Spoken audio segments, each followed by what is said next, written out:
Hello, good morning, जोहार। मैं राजू और आप देख रहे हैं 24 झारखंड न्यूज। चलिए जानते हैं झारखंड की आज की 25 मुख्य बड़ी खबरों को। मृत होमगार्ड जवानों के आश्रितों को जल्द मिले नौकरी। लोक सेवक संघ ने सीएम हेमंत सोरेन से की मांग।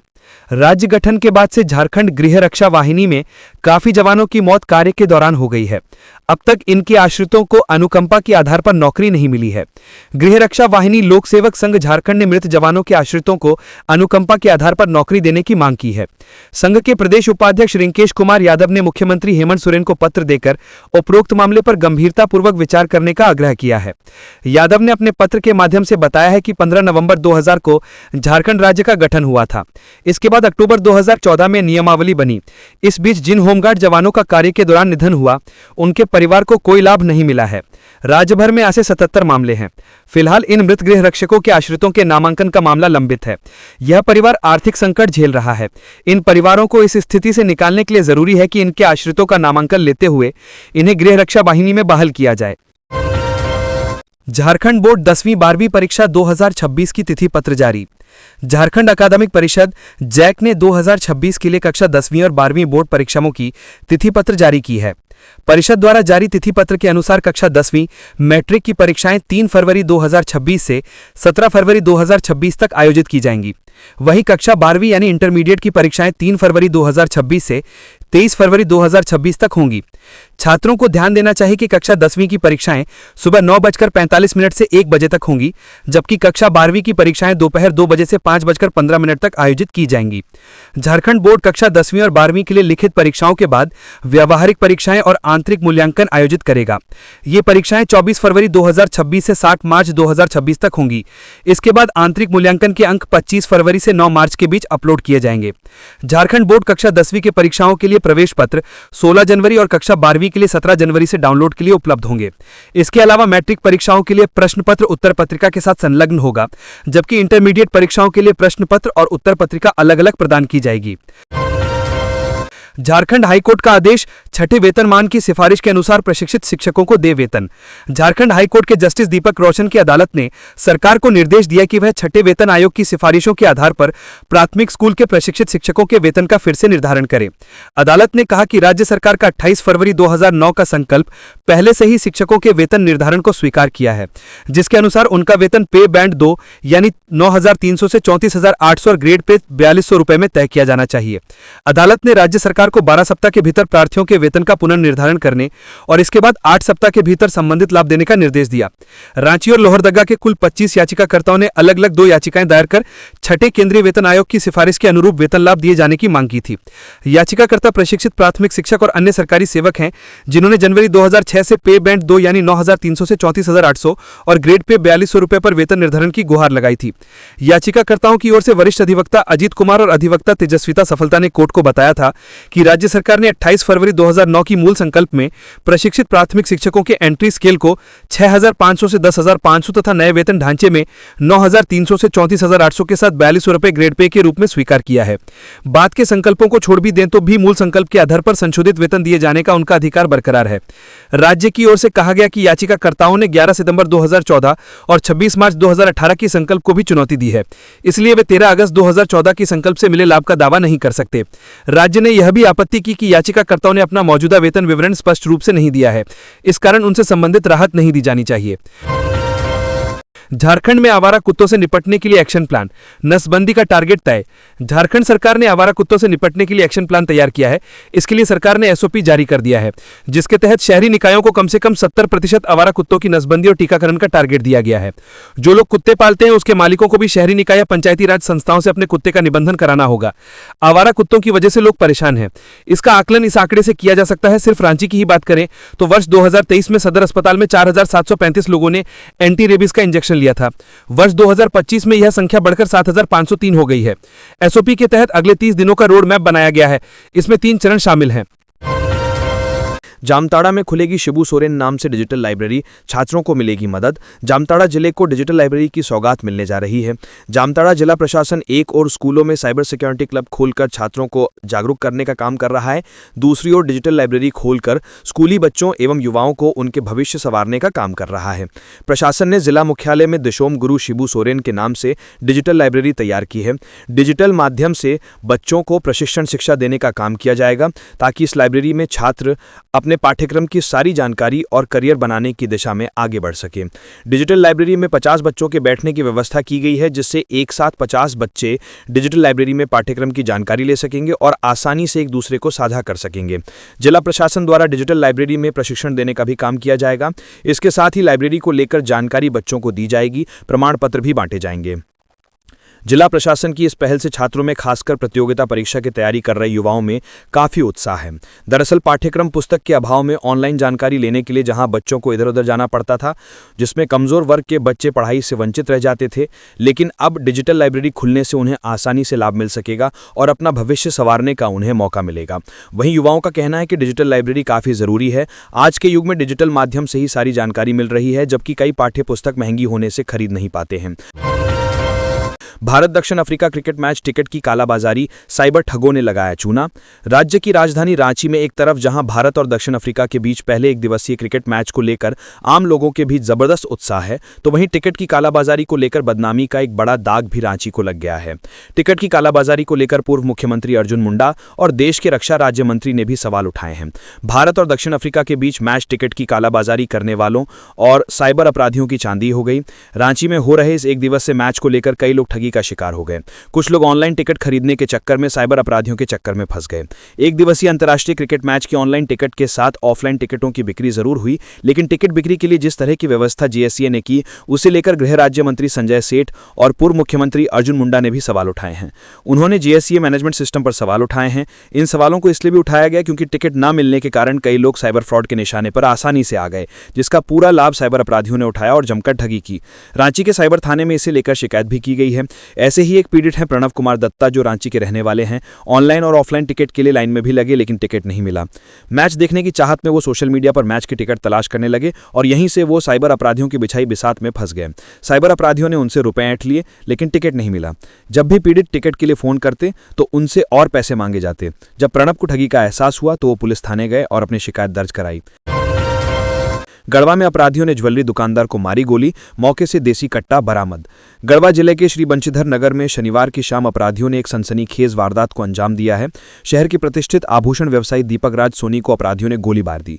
ये घटना शाम करीब 7 बजे शहर की मेन रोड पर स्थित एक जिम सेंटर के पास की है।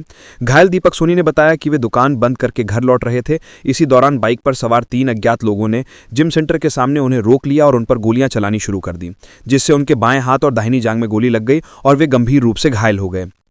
दीपक सोनी ने बताया कि इस दौरान आरोपियों ने उनके पास मौजूद बैग को लूटने का भी प्रयास किया, लेकिन सफल नहीं हो सके। घटना के बाद घायल दीपक को अनुमंडल अस्पताल में भर्ती कराया गया, जहां उनका इलाज जारी है। हालांकि स्थिति खतरे से बाहर बताई जा रही है। वारदात को अंजाम देने के बाद अपराधी अपने हथियार और कारतूस मौके पर ही छोड़कर भाग गए। इधर घटना की सूचना मिलते ही पुलिस इंस्पेक्टर जितेंद्र कुमार आजाद, थाना प्रभारी उपेंद्र कुमार के नेतृत्व में पुलिस टीम मौके पर पहुंची और घटनास्थल से बरामद हथियार और कारतूस को कब्जे में लेकर मामले की जांच शुरू कर दी है। पुलिस आसपास के सीसीटीवी फुटेज भी खंगाल रही और अपराधियों की पहचान का प्रयास किया जा रहा है। पुलिस ने बताया कि बहुत जल्द अपराधियों को गिरफ्तार कर लिया जाएगा। वहीं इस घटना के बाद से पूरे क्षेत्र में दहशत और आक्रोश का माहौल है और लोग सुरक्षा व्यवस्था को सुदृढ़ करने की मांग कर रहे हैं। चक्रवाती तूफान दितवा का कहर, तमिलनाडु में 3 लोगों की मौत, 149 मवेशियों की जान गई, हाई अलर्ट जारी। चक्रवाती तूफान दितवा का सबसे अधिक असर तमिलनाडु, पुडुचेरी, आंध्र प्रदेश के तटीय जिलों पर पड़ा है।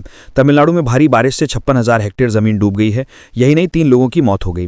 तूफान के मद्देनजर सरकार की ओर से राहत बचाव को लेकर व्यापक तैयारी की गई है। सरकार इसकी निगरानी कर रही है। मौसम विभाग ने भारी बारिश को लेकर रेड अलर्ट जारी किया है। दक्षिण पश्चिम बंगाल की खाड़ी के ऊपर बना साइक्लोनिक स्टॉर्म दितवा 7 किलोमीटर प्रति घंटे की रफ्तार से उत्तर की ओर बढ़ रहा है। चक्रवाती तूफान दितवा का सबसे अधिक असर तमिलनाडु पर पड़ा। यहां भारी बारिश और तेज हवा के चलते तटीय जिलों में तबाही मचा है। तमिलनाडु के रेवेन्यू और डिजास्टर मैनेजमेंट मिनिस्टर के रामाचंद्रन ने कहा कि 56,000 हेक्टेयर जमीन पानी में डूब गई है। बारिश से 3 लोगों की मौत हो गई। नागपट्टिनम समेत डेल्टा जिलों में भारी बारिश का रेड अलर्ट जारी किया गया है। चेन्नई, तिरुवल्लुर और कांचीपुरम समेत उत्तरी जिलों के लिए येलो अलर्ट जारी किया गया है। तमिलनाडु के अलग अलग हिस्सों में बारिश के मद्देनजर Chennai state emergency operation centre का इंस्पेक्शन किया गया और अधिकारियों ने तूफान की स्थिति के बारे में जानकारी ली।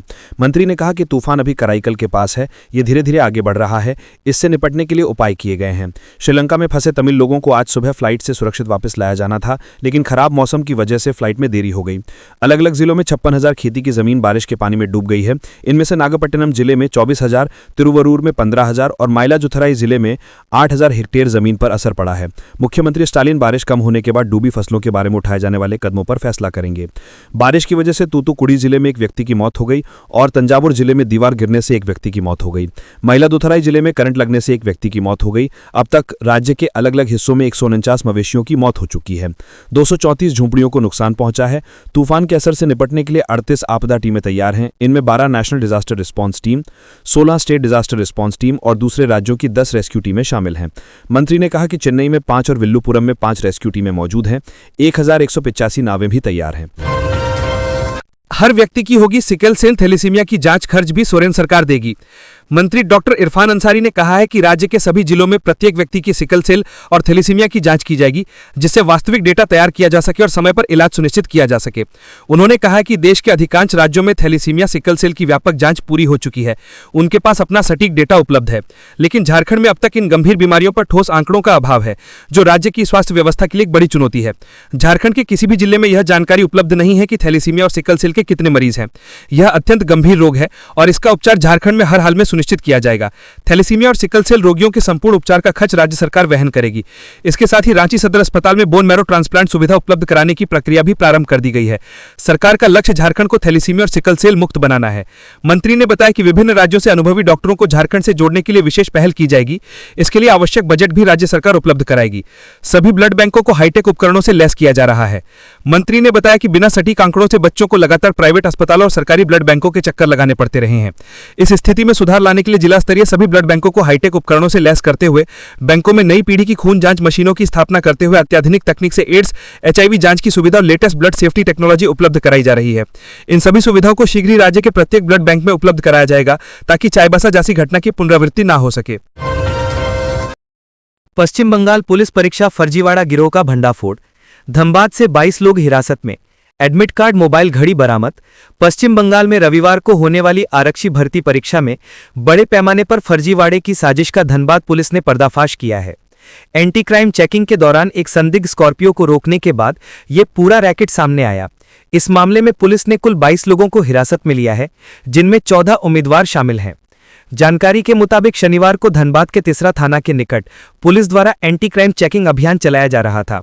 इसी दौरान एक संदिग्ध स्कॉर्पियो वाहन को रोककर जांच की गई। वाहन में सवार लोगों से पूछताछ में पुलिस को पश्चिम बंगाल आरक्षी परीक्षा में फर्जीवाड़े से जुड़े एक बड़े गिरोह के सक्रिय होने की सूचना मिली। पता चला कि यह गिरोह रविवार होने वाली परीक्षा के प्रश्न पत्र को झरिया के एक लॉज में बैठकर उम्मीदवारों को पढ़वाने का कार्य कर रहा था। स्कॉर्पियो पर सवार लोगों से पूछताछ के बाद धनबाद पुलिस ने झरिया थाना क्षेत्र स्थित बंधन लॉज में छापामारी की। इस दौरान वहां से कुल 22 लोगों को पूछताछ के लिए हिरासत में लिया गया। पुलिस के अनुसार इन हिरासत में लिए गए लोगों में से 14 विद्यार्थी हैं, जो पश्चिम बंगाल आरक्षी परीक्षा में शामिल होने वाले थे। पुलिस ने गिरोह के पास से भारी मात्रा में परीक्षा से संबंधित और इलेक्ट्रॉनिक सामग्री बरामद की है, जिनमें 272 admit card, 70 piece mobile phone, 40 piece bluetooth device, कलाई घड़ी, मोबाइल चार्जर, पहचान पत्र, ATM card, passbook, checkbook, notebook, 1 cartoon कलम, 10 पीस सोने जैसे पदार्थ का चेन, स्टेशनरी और अन्य कागजात शामिल हैं। पुलिस ने बताया कि इस गिरोह के तार अंतर्राज्यीय स्तर पर जुड़े हो सकते हैं और यह बड़े पैमाने पर उम्मीदवारों से मोटी रकम ऐंठने की फिराक में थे। इस पूरे मामले में आगे की कानूनी कार्रवाई की जा रही है और गिरोह के सरगना व पूरे नेटवर्क का पता लगाने के लिए हिरासत में लिए गए लोगों से गहन पूछताछ की जा रही है। झारखंड के नक्सलियों की मदद से 6 राज्यों में संगठन को खड़ा करने में लगा था विशाल सिंह। राष्ट्रीय जांच एजेंसी एनआईए की जांच में एक अहम खुलासा हुआ है। एनआईए ने माओवादी के नॉर्दर्न रीजनल ब्यूरो में संगठन को फिर से सक्रिय करने की कोशिशों से जुड़े एक मामले में एक और आरोपी के खिलाफ चार्जशीट दाखिल की है। गिरफ्तार आरोपी की पहचान विशाल सिंह उर्फ सूरज बताया गया है, जो मथुरा उत्तर प्रदेश का रहने वाला है। एनआईए की जांच में पता चला है कि पूरा मामला उत्तर प्रदेश, उत्तराखंड, दिल्ली, पंजाब, हरियाणा और हिमाचल प्रदेश जैसे राज्यों में माओवादी नेताओं, कैडर, समर्थकों और ओवरग्राउंड वर्कर्स द्वारा संगठन को पुनर्जीवित करने का प्रयास किया जा रहा था। इस पूरे षड्यंत्र को झारखंड के नक्सलियों की मदद से अंजाम दिया जा रहा था। एनआईए की जांच में खुलासा हुआ है कि माओवादी सदस्य विशाल सिंह उर्फ सूरज ने संगठन के कैडर को ड्रोन को संभालने और चलाने का प्रशिक्षण देने के उद्देश्य से शकरबंधा और पचरुखिया जंगल इलाके में 10 दिन बिताए थे। जांच से यह भी पता चला है कि विशाल सिंह ने माओवादी के 2 सीनियर लीडरों के साथ कैडर मीटिंग भी की थी, जो संगठन की खतरनाक साजिशों को आगे बढ़ाने का हिस्सा थी। इन 2 लीडरों में प्रमोद मिश्रा उर्फ सोहनदा और संदीप यादव उर्फ रुपेश जी शामिल थे। अवैध आरएमएल संचालकों की अब खैर नहीं, जिला प्रशासन कर रही है कार्रवाई। देवघर में अवैध आरएमएल को लेकर जिला प्रशासन लगातार छापेमारी और गश्ती करती दिख रही है। इसी को लेकर पिछले कई दिनों से देवघर जिला के कई इलाकों में छापेमारी जारी है, जिसमें कई इलाकों के अवैध आरएमएल को बंद करने का निर्देश दिया गया। देवघर उपायुक्त नमन प्रियेश लकड़ा ने बताया कि अवैध आरएमएल पर रोक लगाने के लिए जिला वन पदाधिकारी को भी आवश्यक दिशा निर्देश दिए गए हैं। इसके साथ ही जहां पर अवैध पेड़ कटाई या फिर वातावरण को हानि पहुंचाई जा रही है, वहां पर तुरंत ही कानूनी कार्रवाई भी की जाती है। देवघर के जिला वन पदाधिकारी अभिषेक भूषण ने बताया कि पूरे क्षेत्र में फॉरेस्टर की निगरानी में टीम बनाकर जगह जगह छापेमारी की जा रही है। देवघर के जंगली क्षेत्रों और खनन क्षेत्रों में स्थानीय लोगों को भी जानकारी दी जाती है और उन्हें जागरूक किया जाता है। यदि कोई भी वन क्षेत्र में अवैध पेड़ की कटाई करें तो तुरंत ही वन विभाग के संबंधित दूरभाष नंबर पर जानकारी साझा करें। उन्होंने बताया कि सिर्फ 40 आरएमएल को वन विभाग की तरफ से अधिकृत किया गया है। इसके अलावा जितने भी आरएमएल जिले में चल रहे हैं वे सभी अवैध और गलत तरीके से संचालित हो रहे हैं। इनमें ज्यादातर अवैध आरएमएल सुदूर ग्रामीण और जंगली क्षेत्र में संचालित हो रहे हैं, जिसकी सूची स्थानीय और वन मित्रों से ली जा रही है। जिला वन पदाधिकारी अभिषेक भूषण ने बताया कि अभी तक जितने भी अवैध आरएमएल की सूचना मिली है उन सभी जगहों पर निगरानी रखी जा रही है, क्योंकि कई बार छापे से पूर्व सूचना मिलने की वजह से आरएमएल के संचालक सचेत होकर बच जाते हैं। बता दें, देवघर सिल्लाह में अत्यधिक वन क्षेत्र रहने के कारण आरएमएल का कारोबार खूब फल फूल रहा है। ऐसे में बड़े और घने पेड़ों को काटने का सिलसिला जारी है। वहीं लकड़ी माफियाओं जैसे आरोपियों पर भी कड़ी निगरानी के माध्यम से अवैध लकड़ी और पेड़ों की कटाई पर रोक लगाने का प्रयास किया जा रहा है। झारखंड में मतदाता सूची का विशेष पुनरीक्षण तेज, 2003 सूची से मैपिंग जारी। झारखंड में मतदाता सूची के विशेष गहन पुनरीक्षण एसआईआर की तैयारियां तेज रफ्तार से चल रही हैं। चुनाव आयोग के निर्देश पर वर्तमान मतदाता सूची की 2003 की सूची से मैपिंग की जा रही है। इसके लिए बीएलओ परिवारवार फैमिली ट्री तैयार करते हुए मतदाताओं का सत्यापन और मिलान कर रहे हैं। देश भर में जारी एसआईआर का दूसरा चरण 10 फरवरी को समाप्त हो रहा है। अनुमान है कि इसके तुरंत बाद चुनाव आयोग तीसरे चरण में शामिल होने वाले राज्यों की घोषणा करेगा, जिसमें झारखंड का नाम भी होने की संभावना है। इसी को ध्यान में रखते हुए राज्य में मतदाता सूची की मैपिंग का काम निर्धारित समय में पूरा करने पर जोर दिया जा रहा है। एसआईआर के दौरान यह जरूरी होगा कि मतदान के योग्य सभी व्यक्ति अपने दस्तावेज प्रस्तुत करें। आवेदन जमा करते समय आवेदक को स्वयं तथा माता पिता के लिए अलग अलग स्वप्रमाणित दस्तावेज देने होंगे। नागरिकता, पहचान, निवास और निर्वाचन संबंधी दस्तावेजों की एक सूची आयोग ने जारी की है। हालांकि इसे केवल संदर्भ सूची बताया गया है। ग्रामीण और शहरी दोनों स्तरों पर दस्तावेज अपडेशन और सत्यापन के लिए अभियान चलाया जा रहा है। पंचायत स्तर पर शिविर लगाकर मतदाता सूची की मैपिंग और लोगों को आवेदन प्रक्रिया की जानकारी दी जा रही है। आयोग ने यह भी स्पष्ट किया है कि आधार कार्ड नागरिकता का प्रमाण नहीं माना जाएगा, लेकिन पूर्व निर्देशों के अनुसार इसे सहायक दस्तावेज के रूप में प्रस्तुत किया जा सकता है। मतदाता सूची में अपना नाम सुनिश्चित करने के लिए नागरिकों को आवश्यक दस्तावेज पहले से तैयार रखने की सलाह दी गई है। राज्य में दस्तावेज सत्यापन और नागरिकता से जुड़े अगले चरणों के लिए चुनाव आयोग जल्द ही विस्तृत दिशा निर्देश जारी करेगा। 2 दिसंबर को पाकुड़ में लगेगा मेगा रोजगार मेला, अनेक कंपनियां करेंगी चयन। पाकुड़ जिले के युवाओं को निजी क्षेत्र में बेहतर रोजगार अवसर उपलब्ध कराने के उद्देश्य से श्रम नियोजन प्रशिक्षण एवं कौशल विकास विभाग, जिला नियोजनालय सह मॉडल करियर सेंटर पाकुड़ द्वारा दत्तोपंत थेंगड़ी रोजगार मेला 2025 का आयोजन किया जा रहा है। ये मेला 2 दिसंबर 2025 मंगलवार को प्रातः 10:30 बजे से बाजार समिति मैदान गोकुलपुर पाकुड़ में आयोजित होगा। रोजगार मेला विभिन्न शैक्षणिक और तकनीकी योग्यताओं वाले अभ्यर्थियों के लिए एक सुनहरा अवसर प्रदान करेगा। 8वीं 10वीं 12वीं स्नातक ITI diploma B Tech B Ed MBA तथा अन्य योग्यताधारी अभ्यर्थियों के लिए अनेक कंपनियां मौके पर ही चयन प्रक्रिया संचालित करेंगी। कंपनियों द्वारा शिक्षक, प्रशिक्षक, machine operator, technician, fitter, cook, driver, electrician, computer operator, mechanical, call centre, sales executive, security guard, tele sales और डेटा एंट्री ऑपरेटर सहित विभिन्न पदों पर नियुक्ति की जाएगी। मेला पूर्णतः निःशुल्क है। अभ्यर्थियों को अपने बायोडेटा, नियोजनालय पंजीयन कार्ड, आधार कार्ड, शैक्षणिक प्रमाण पत्र तथा स्थानीय निवास प्रमाण पत्र साथ लाना अनिवार्य होगा। इच्छुक उम्मीदवार jharniyojan.jharkhand.gov.in तथा www.ncs.gov.in पोर्टल पर ऑनलाइन पंजीकरण भी कर सकते हैं। उपायुक्त मनीष कुमार ने जिले के युवाओं से अपील की है कि वे अधिक से अधिक संख्या में रोजगार मेले में शामिल होकर उपलब्ध अवसरों का लाभ उठाएं।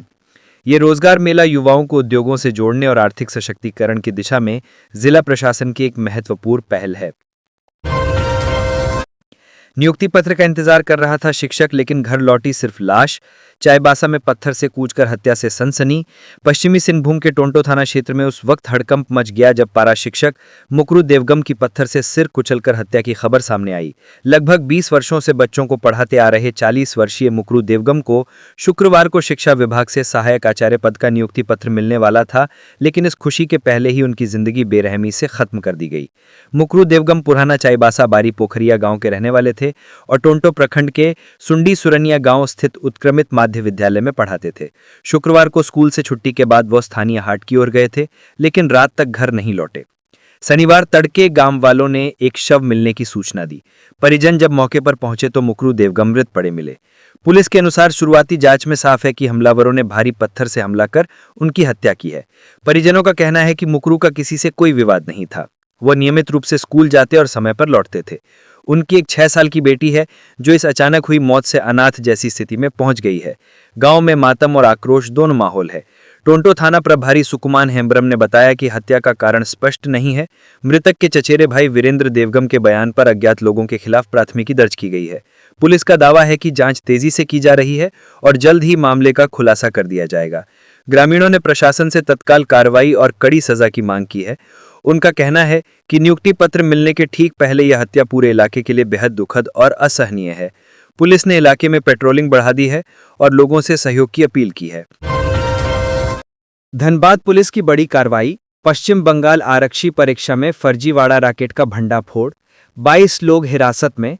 धनबाद पुलिस ने पश्चिम बंगाल में रविवार को होने वाली आरक्षी भर्ती परीक्षा से पहले एक बड़े फर्जीवाड़ा नेटवर्क का खुलासा किया है। एंटी क्राइम चेकिंग के दौरान एक संदिग्ध स्कॉर्पियो को रोके जाने से पुलिस को उस रैकेट का पता चला, जो कथित तौर पर परीक्षा से पहले अभ्यर्थियों को पेपर पढ़ाने और इलेक्ट्रॉनिक उपकरणों से मदद पहुंचाने की साजिश में शामिल था। पुलिस ने इस पूरे मामले में कुल 22 लोगों को पकड़ा है, जिनमें 14 अभ्यर्थी भी हैं। स्कॉर्पियो की तलाशी ने खोला पूरा राज। शनिवार को तिसरा थाना क्षेत्र में police routine anti crime checking कर रही थी। इसी दौरान एक संदिग्ध स्कॉर्पियो को रोककर पूछताछ की गई।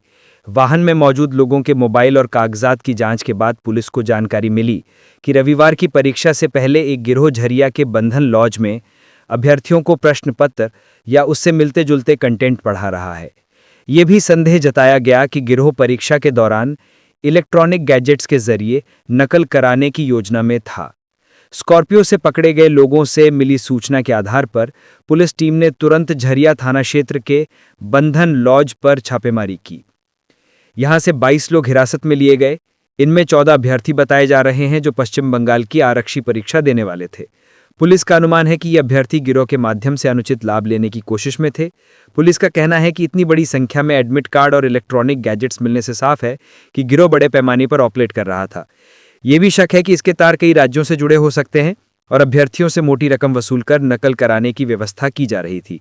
पुलिस फिलहाल सभी हिरासत में लिए गए लोगों से गहन पूछताछ कर रही है।